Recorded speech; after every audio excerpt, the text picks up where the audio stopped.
Yeah. And the doctors told him it was going to be a baby girl. And my mother says, Edwin, I told you that God was going to answer my prayers and we were going to have a girl. So they went out and they got the pink paint and they painted the baby room all pink. They went out and got the baby girl clothes. And then 9 months later, Danielle pops out as Daniel. Disappointment number 1. First time you fail, you try again, right? So, my mom completely convinced my father again that if she prayed enough to Jesus, Jesus was going to deliver her a baby girl. So they boinked again. And then 9 months later, Andrew popped out as, well, Andrea popped out as Andrew. Sherry, Paul, David, Tommy, Jimmy, Michael, Daniel, Andrew. Third time's got to be a charm. 9 months later, Jonquil popped out as John. That was it. There was no love making or baby making going on in the house. My father said, John, you will definitely sleep up in the bed. I will sleep on the couch. In fact, I don't even believe they ever kissed again after John was born because they were afraid babies would get made. So that was it. We were done. And I took all of the morals and values that my mother and father taught me, and I hit the pavement hard, running, blood, sweat, and tears. I took a show and I went to agents, I went to managers, I went to clubs, I went to anywhere you could think of, going, hey, look at me, I want to be a famous magician, you gotta hire me. And this is my welcoming to New York City. No.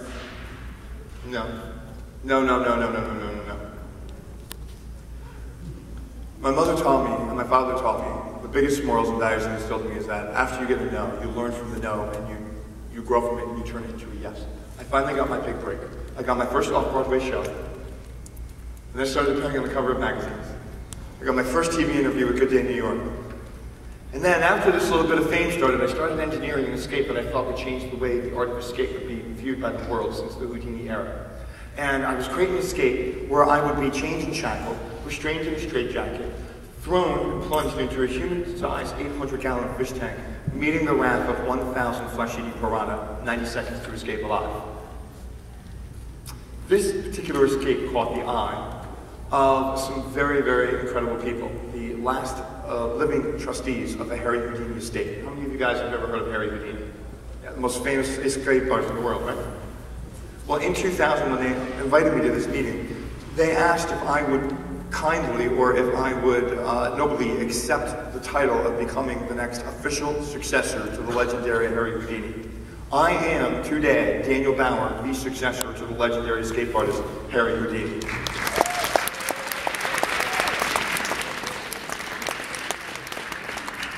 So I moved out of my closet. I got an apartment that came with a toilet, a stove, some curtains, a window. I was very excited to move up in New York City, living the dream. But there was one thing missing. You know, I had a pretty good life right now. I was making a name for myself. Just got a little fame going on. What do you think was missing in my life? Love. Right? You gotta have some love. How many of you know about love here? You do? This is how let me explain how love happened to me. It happened instantly. But I want to see if you can identify. Day 1, Brooklyn Tech High School, doors open. You come flooding the halls, all you young adults, right? The guys are with the guys, right? All your boys walking down, yo, what's up, man, what's up, what's up? And then all of a sudden, she walks by, and you're like, oh, look at that booty! What? Or the girls be like, walking down, you know, gossip. And then all of a sudden, he walks down. And then they're like, oh my God, he's so swag, he's fine. And then you make sure that no other girl can have him because he's yours, but even though you don't know his first name yet, right? Like you peg him, that's it. You're obsessed with him. Well, for me, this is how true love happened. And it happened like insta-coffee, like in seconds. It happened. I walk into a club, and before I could even order a drink, because I was old, before I could even order a drink, my heart and my eyes went like this. I want that one. That will be mine. I was like total instant love. Like, you know when you look at somebody and your heart starts going, oh my God, I'm totally in love, I'm totally in love, I'm totally in love. Oh my God, I can't wait, I'm so excited. You get goosebumps being really afraid to go get their number or whatever. Anyway, he was the hottest Latino dude I have ever seen in my entire life.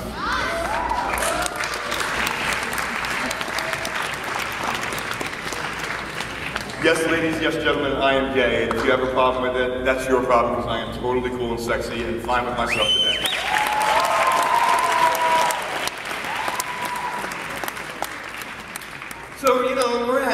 we're chilling, going to the movies, we go to dinner, we're getting close, and then, about a year after the relationship, we move in together, and we decide we want to build a life together, and this is going to be it. And it was great, I mean, I've never felt love like this before. So we're out in California. First you nibble on the earlobe, and then you tell your partner, I really love you a lot. I love you, I love you, I love you. You're so hot. Let's make love. That night, after being in a relationship with Alex for about 2.5 years, he convinced me while in his drunken stupor that we were going to be together for the rest of our lives. And 2.5 years in, I thought absolutely. And that night we should make pure love, true love. True love, I was like, what's true love? Like, I thought we were doing that already. Love without a condom, having sex without a condom. Like, no barriers. Like I said, I wasn't worried about getting pregnant. He wasn't worried about getting pregnant. We figured both were negative, I'm assuming. And that night we made love without a condom. What I thought was true love. It felt good. It did. I will not sugarcoat it. So we get back to New York, I get a call, and I get a call from the sponsoring company, and they said, listen, we need you to just go in and check with our doctors, go in and meet with them. They need to do some health tests, because basically for them to sign up for the sponsorship money, they needed me to pass a 100% clean bill of health. And I was like, yeah, no problem. So I go and meet their doctors, I get a ton of blood tests, and they do some x-rays and MRIs and all of this stuff. And then after the doctor test, I come home one night from a rehearsal. This is just very shortly after. And there's no sticky note on the refrigerator. There is no letter left on the kitchen table. There is no text message. There's not even a voicemail or a phone call. Alex had packed up all of his personal stuff and vanished from my life forever. I get a call very shortly after from the doctors, and they said, Daniel, you need to come in, we just need to do some quick follow-up with you. And I gotta be honest with you, I was pretty scared, because in 1998, I actually destroyed my left knee, and the whole ACL blew out and shattered during an escape attempt during a live show. So they had to piece my leg back together. I'm still rebuilding atrophy from all these years, rebuilding my quad muscle. And so I was really nervous. They were gonna be like, we're a little concerned about your knee, and kind of get over that part. I go in to see their doctors, and there was the doctor and then another woman in this room. And they told me that I had been diagnosed with HIV.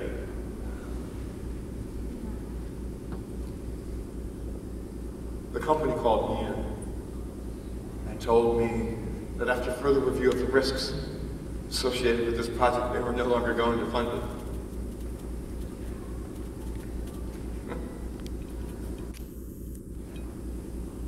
I didn't know what to do. I was lost, scared, afraid. I mean, I can't even tell you what was going through my head. It was so much insanity. So, the first thing that came to my mind was let me call home to mom and dad and see what they suggested that I should do. And they told me that if the world didn't want me with AIDS, they did not want me either, and to never come home ever again. I wanted to feel no pain.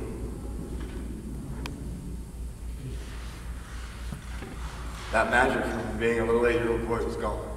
My family didn't love me. The world told me my dreams weren't valid. All I wanted to do was to numb my brain, to numb my thoughts. So that weekend after my diagnosis and all the darkness of the world coming out, I went out to this club and I got introduced to a drug called crystal meth. In a year, I managed to numb my brain so bad that I smoked my entire life away, all of my dreams, evicted from my apartment, living on the streets of New York City, eating out of dumpsters.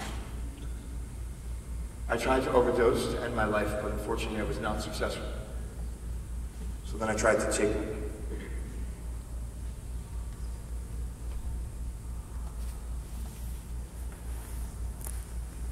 I mean, who wants an AIDS-infested homo, right? My life wasn't worth anything without that. I mean, that's what most people think about HIV and AIDS anyway, right?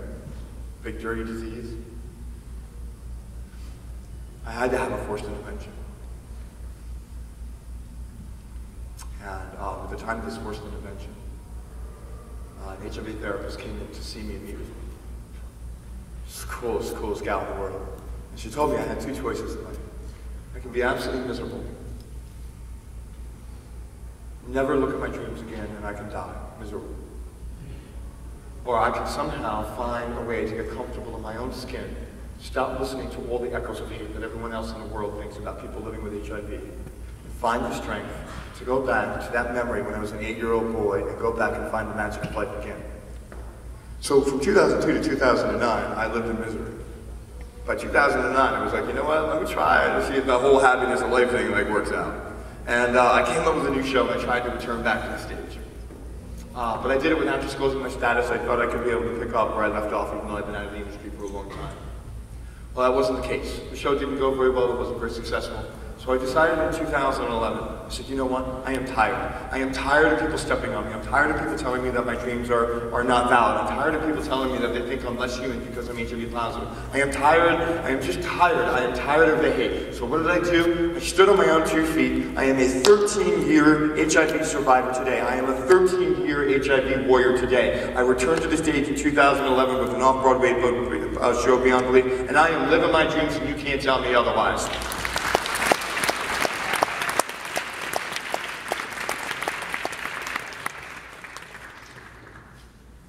We are all HIV equal in this room. You have an HIV status and I have an HIV status. Mine just happens to be positive. Some of yours might be negative. There might be somebody who's positive within this school. And I say to that person, you have a long, long, long, awesome life ahead of you. And that you don't have to make the same mistakes since I've been living with HIV for 13 years. You can live with as much dignity as I'm living with today. So I'd like to show you something. I'd like to show you what it's like to live a day in the life of someone living with HIV, at least for me. So I wake up in the morning, and I don't know about you guys, but I guzzle like 5, 6, 7, 8, 9, 10 cups of coffee because I'm pretty crabby in the morning. I'm like crabby. And I usually go to 5 a.m.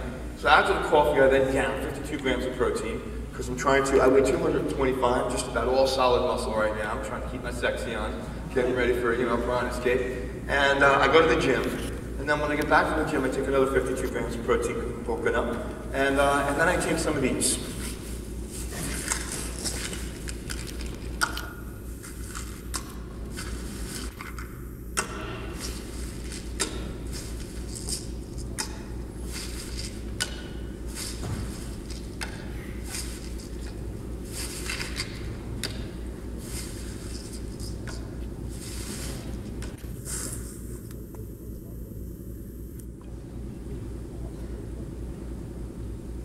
Every single day.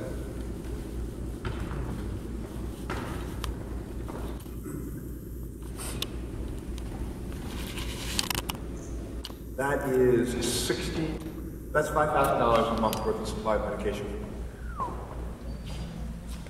$5,000 a month. Now you add on my rent. You know New York City rent is not cheap.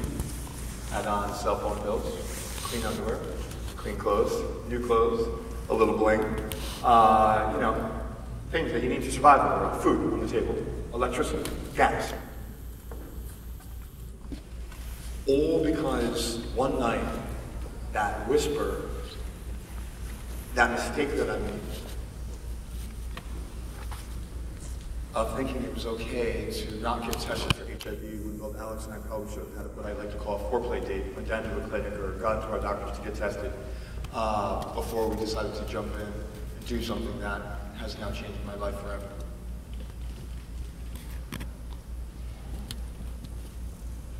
It is what it is. I have time for some questions. If you guys would like to ask me some questions, and I'd like to leave you with some final thoughts. If you want. Yes? You ever seen him again? Ever seen who? The guy. Oh, Alex. I have not seen Alex. I have not seen Alex. And, I was really, really freaking angry with him forever for infecting me with HIV, but actually he did not infect me with HIV. I infected myself with HIV by allowing myself to have unprotected sex without being tested. It's my fault, and it took me a long, long time to accept responsibility for my own actions. So if you are being risky, and let me tell you something, because one out of every 4 brand new HIV infections among young people, 13 to 24. The majority of that's happening in New York City. So let's see, between 13 and 24, that would be you guys. So I know people are getting silly with the willy. So if you're doing that, make sure you wrap it up. Let's not sugarcoat it. How's my love life now? Very active.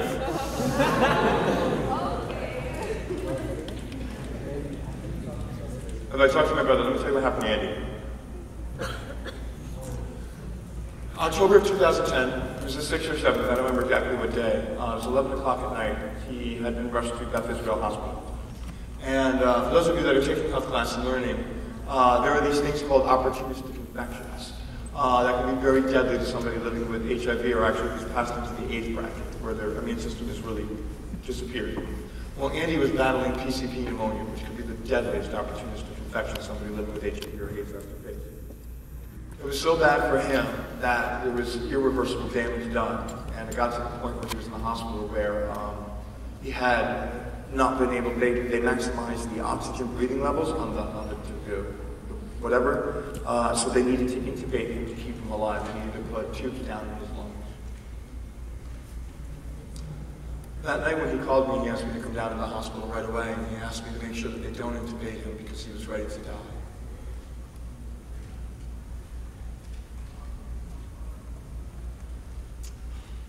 He told me he did not want to suffer anymore. He was tired of people looking at people like you or me living with HIV as a dirty disease when we are not. We are so human, so awesome, so worthy of our lives.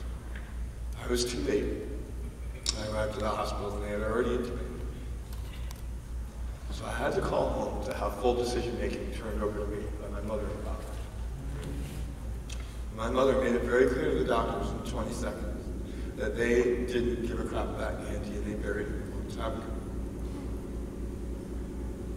I honored Andy's wishes. The doctors removed the tubes. And I stood by his side while he took his last breath in about an hour. And all I could think of, living with HIV myself, was how could anybody die feeling unloved? Why would anybody? Why would we want to do that to anybody?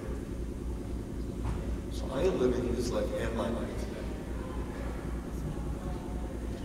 We need to stop the hate. We need to start more love. Seriously. That all happens in this room today. I hope. And I hope your perception about people living with HIV has changed. Next question. Oh, my relationship with my parents now. Oh boy, that's a deep one. So this Saturday will mark the 3rd year anniversary of my father's death. I was notified back in early 2011 that my father was suffering from Alzheimer's, and it got really bad. He progressed pretty quickly. He was sent to a nursing home for them to take care of, hospice, I guess. And I heard this from a friend. We didn't hear about this in my family. And I went to go see him, on the slide, secretly. And he didn't remember who I was. And I am now left with the fact that I will never have closure with my father on anything that took place. He passed away December 6th, 2011. That's right, Saturday will be the 3rd year anniversary of his passing. And I found out that he died because friends saw his obituary in the paper. My family didn't even call me. So I went to the funeral on my own with my buddies. And I was asked to leave because AIDS was not welcome. My brothers have like a lot of kids. Like I didn't even realize I was an uncle. Like I didn't realize I had all these nieces and nephews. And they grabbed their kids and they ran away from me very quickly. And they said, "Don't touch your uncle, he's sick." I have no relationship with my parents. I don't need that kind of negative energy in my life today. I have an amazing family today. I have brothers and sisters from all walks of life, trans, bi, gay, straight, goats, dogs, cats, fish.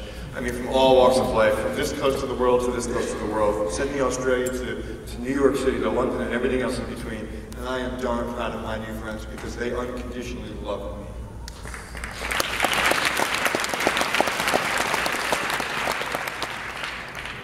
Do I have any kids?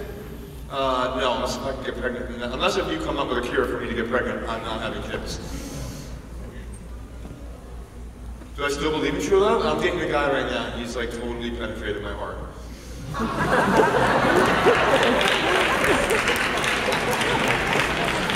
Y'all are just bad. Y'all are just bad. Over here. What's that? Do I still want kids? Oh, I didn't want kids in the first place. No kids. I just don't have time for it. I travel too much. I'm on the road all the time. I have no relationship with any of my family. None. And I'm okay with that today because I love myself.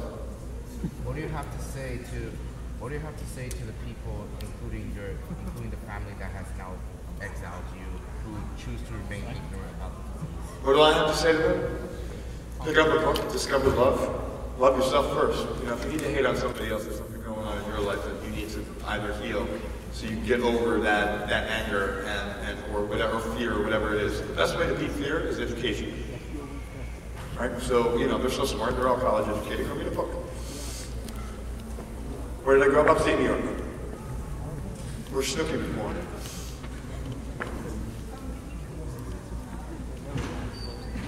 Do I think I'm more successful now than before I was diagnosed with HIV? Oh, when I started drugs, well, I definitely wasn't successful when I was smoking crystal meth. I wanted nothing to do with it. But prior to that, I was successful. But I'm actually more successful now, I think, than I've ever been in my entire life. And I'll tell you why. I'll tell you why. Not just because I'm all over on the stage and I'm performing all over the world now again, but because I love myself more. I'm not a rich, stuck-up, an arrogant, ignorant person. I used to be that kind of person where if you had to wait online and and you didn't hang out in the VIP room, I'd laugh at you. I would so make fun of you, bro. And I would. I really do. I can't do the VIP. I'm so not like that today. I think it took this diagnosis and what I had to go through to make me the cool, caring. I just love everybody kind of guy. You know? World peace, yes. Let's see, 2002 is when I was diagnosed. I'm 41 now, so you do the math since you're in school.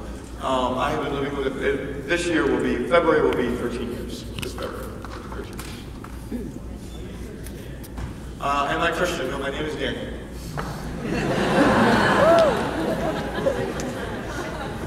I am not religious, I'm spiritual. Yeah, I was going to ask if you believe in God. No, I believe in a higher power. I believe all of the goodness you're going to, as our leaders of today. I hate when people say you're our leaders of tomorrow. You are not our leaders of tomorrow. You are our leaders of right this goddamn minute. Excuse my language. You are the future of my life, the hope, the kindness, the greatness, the love. And so you're my higher power. You coming to school and showing up for people like me to make this world a better place is the best higher power I could ever ask for. What's that? What do I do for a living? Were you asleep the whole time? Are you sure? I do magic for a living. Like cut, rub it in half, and put it back together again.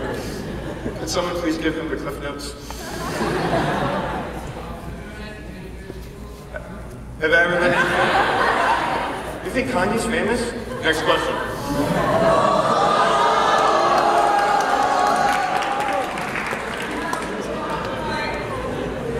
Right in back. Oh, I can't. Hold on. Respect. What?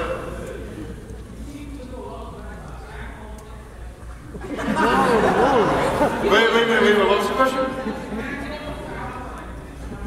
You know, so I live a lifestyle. You want to come over? You were entirely too young, but thank you. I'm flattered.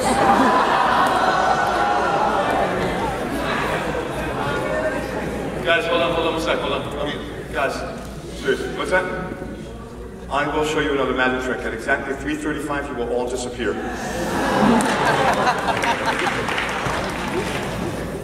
On that note, I want to leave you with this. I want to leave you with a message of hope. If you are living with HIV today, let me tell you, you're going to have a brilliant, awesome life. Be engaged with your medical providers. They make a difference. If you are stuck in your own life today, find a way to get unstuck. Ask for help. I want you, and I'm hoping today you've been inspired to change your perception about those people like me living with HIV. I am no less human than any of you in this room. We are all HIV equal. We all have an HIV status. Some of us negative, some of us positive, some of us don't even know. For those of you that don't know, you need to go get tested today. I am Daniel Bauer, and I'm telling you to live your life fearlessly. Reach for the stars, never give up. Find the hope, embrace the hope, live your life the best you can. I am Daniel Bauer.